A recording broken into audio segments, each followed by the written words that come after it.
Hello, my name is Kate Kelly. I was born in East London and finished my education in Cambridge. I studied fine art painting from the University of Brighton, and after I graduated in 2017, I worked as an artist for several years. So I did various residencies, and I worked in a care home teaching art for a little bit, and I worked in schools, so I was sort of teaching workshops, and I worked in sort of doing workshops as well at Whitemoor Prison. And after kind of teaching various workshops and working as a practicing artist, I then decided to train as a full-time teacher. So I got a PGCE as an art teacher, and I was working in rural Norfolk for about 3 years. For my third year, I was working part-time as a teacher, part-time as an artist, and then this year I am now doing my MA at UAO Camberwell, so I'm studying again, so I'm doing fine art painting, and I'm working part-time as a supply teacher in South London. So I've sort of been doing various teaching sort of back and forth roles for quite some time now, but so my background is art and teaching really, but specifically fine art painting and drawing. They're kind of my specialisms. I found that working as an art teacher helped me to understand some of my own limitations when it came to my own practice. I kind of realised that when I was painting, so when I started my undergrad and when I was working as an artist, I felt quite obsessed almost with this idea that it had to look really realistic, it had to be perfect, and I kind of realised all this when I started teaching art, because I saw how many students were kind of obsessed with this same notion, and we sort of push students to like, must be perfect, it must be really realistic, and actually I think teaching art isn't really about that. I think teaching art is really about embracing mistakes and learning from those mistakes. It was one of the things I tried to really push when I was teaching, and one of the habits I've been trying to break as I work as an artist, sort of that idea and that notion that actually, try not to overwork your paintings, and sometimes it looks better half finished and slightly unfinished, and actually what happens when you kind of embrace those sort of moments of mistake or error. Often they're more beautiful than a really overworked piece of art. Not that they're not beautiful in their own way, but personally for me.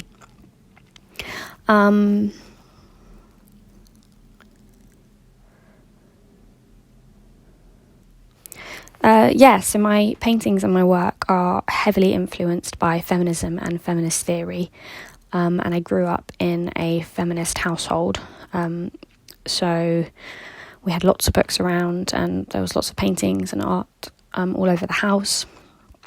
I'm also quite severely dyslexic, but my parents supported me and fostered a love of reading. They really, really worked with me to make sure I could read. That's sort of allowed me now. I do still struggle a lot with my reading, but I'm very slow. But to actually sort of tackle some much heftier books and sort of really dive into areas that I'm quite fascinated by. And reading as well has really sort of informed my practice more recently, and sort of thinking more about how I can use these sort of areas that I'm interested in to just make my practice more inclusive, more diverse, thinking more about actually what am I trying to say with my work. So some of my biggest influences are I love artists such as Alice Neal, Chantal Joffe, Jordan Castile, Amy Shelland, Paula Modersohn-Becker. I feel like I love when I go into a gallery and I see women painting women. I was really happy with the RA's recent exhibition, Making Modernism. I absolutely adored it. I also am really interested in sort of books, and some of the books that have kind of influenced my practice more recently have been The Mirror and the Palette by Jennifer Higgie, The Story of Art Without Men by Katie Hessel, Nell Dunn, Talking to Women, Why Have There Been No Great Women Artists by Linda Nochlin. I kind of often come back to these texts and reread them if I'm starting to feel a bit confused or sort of losing direction with my work. But yeah, same with the artists as well. I will regularly look at art and art books and sort of work my way through, and sometimes copy and create pastiches, create copies of their works if I'm starting to feel a bit stuck or I'm not quite sure. But yeah, they're some of my biggest influences.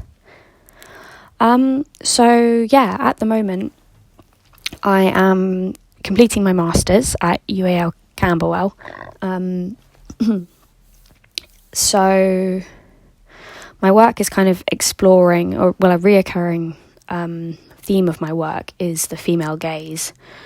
And I'm thinking more and more about women in conversation and spaces that women occupy. So the physical space in the outside world, and then also the space within the gallery settings, and then the space within my frame, so my paintings, things like that.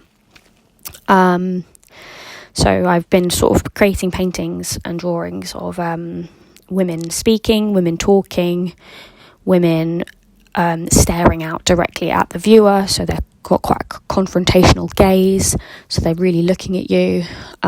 Sometimes these women are left slightly unfinished, so parts of their limbs, maybe like their arm or their hand, will just be the underpainting while their face is more heavily worked. So I'm kind of playing as well with sort of the materiality of the paint as well, not just the representation of the woman. I use photography to start off with, and I sort of capture moments of women close to me. Sometimes these moments are staged, sometimes these moments are natural, and then I like to collage these kind of different moments together to create a much bigger composition of all the women I've kind of been working with. More recently as well, I've been working with sound, which has been quite new and interesting for me. So I've been recording women, talking to women, and then turning their recordings into sound pieces, sort of creating these overlapping works where they're sort of talking about their lives, their feelings, and everything really. Very much inspired by the reading from Nell Dunn, Talking to Women. So I've actually taken some of the questions from her book, used some of my own, but sort of thinking about that conversation that I'm also having across history with other feminists and other feminist writers. But yeah, I tend to work across multiple planes, so either pieces of paper, I love watercolour as well, or various pages, or various boards, or canvas. And I'm just really interested in kind of collaging these different moments together to sort of represent these fleeting moments of women in conversation. I'm also really interested in the gesture and the movement. I want the women I represent to be active and essentially to have a voice and a space for their narrative to be heard. I think one of the biggest challenges of being an artist is time. For me, it's wanting to dedicate so much more of my time to my practice, specifically as well the reading and also the painting. I love researching, I love reading, and I love painting, but it's just, I'm such a slow reader. It always seems to take me hours and hours and hours. But it's just, I think it would just be, would love more time to do it all. So the biggest challenges is definitely sort of time and money and space, I think. More recently, I've been working quite small and sort of collaging these different boards together to make a composition. And this kind of fed out of actually the limitations of space within the studio, sort of thinking practically about how you can transport works around. So if you make really, really big works, you have to hire a van, which is all very expensive. And I actually just thought it's quite interesting having much smaller works. It kind of forces the viewer to sort of lean in, really look and absorb the work in a way that you don't in the same way necessarily with a really big piece. I like the idea that you have to get really, really close to the paintings. But I also think it's quite reflective of the sort of economic situation we're living in at the moment, and how actually, most of the young people I know are living in shared accommodation and things like that, and just don't actually have massive amount of space to be making or using up big paintings. So yeah, the scale also feels reflective of the kind of the times we're living in. What advice would I give to my younger self?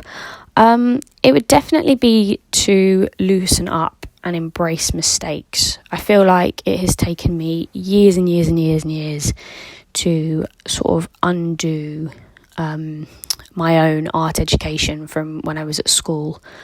I've sort of touched on it earlier, but the idea that when you're creating art, everything must be perfect and you can't make an error, it kind of prevents you, I think, from being more experimental. And sort of now, having been a teacher myself and seen students try and follow that same pattern, just trying to really enforce this notion that actually mistakes are positive and that's how we learn. And sometimes actually some of my best drawings are those like scribbly ones you do very quickly, and some of the lines, and when you just get like 3 lines, economy of mark, and it's just created a face is stunning. Some of the my favourite drawings are just like this. But yeah, it's really trying to understand that I think that's the advice I'd give to my younger self. Have you ever tried an unconventional media or technique? So recently actually I have been experimenting with egg tempera, which has been quite a new process for me, one I've picked up on my course. We're really lucky to have an art technician called Gabriel, who is a genius, especially with this particular media. He ran a series of workshops, and I just absolutely love it. It kind of is kind of reflective of like watercolour in a way. It feels similar to watercolour in a way that I could never make oil feel, and you have to slowly layer it up with pigment, and then you mix the pigment with the yolk of an egg and 2 shots of half an egg's worth of wine or vinegar, and that's how you bind the pigment to your gesso board. I found this process particularly interesting, and I think what's so interesting as well about it at the moment is because I don't know or understand it very well, lots of mistakes are happening. So for example, you have to create a gesso board for your painting, and currently my gesso boards keep cracking. So I'll put my 19 layers of whitener mixed with my rabbit skin glue to create my gesso, and then wait 3 days, and then I come back and they've all cracked, and I'm like, oh gosh, what's caused this? Sometimes they don't, sometimes they do, but I'm quite enjoying that sort of not knowing, and then having to work with that surface, so incorporating those cracks or those errors into the work, and actually sort of allowing them to become part of the painting.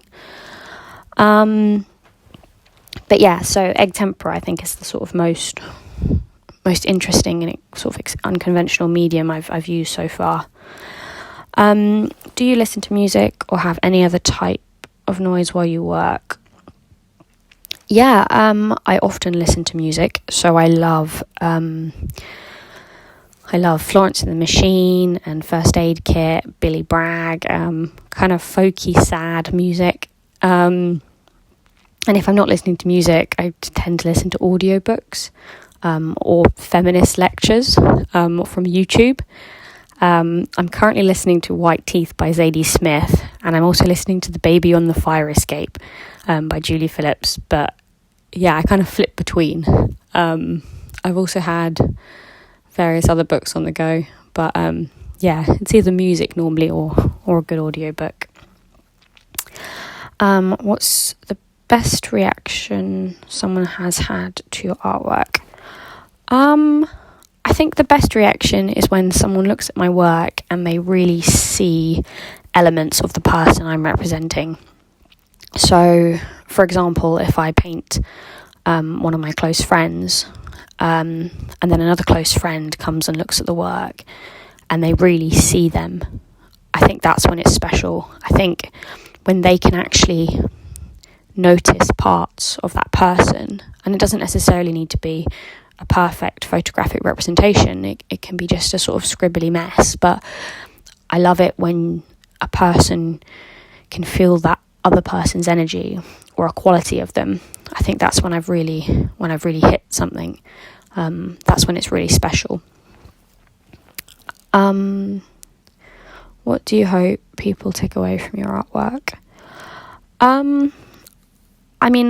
I hope people, when they're looking at my work, they're sort of gauging the the feminist themes that I'm sort of investigating and looking at.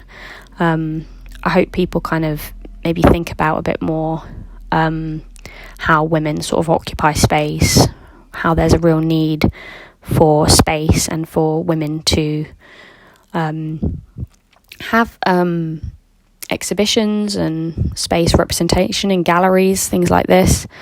I hope that my work kind of carves out a little space that encourages conversations about representation and diversity.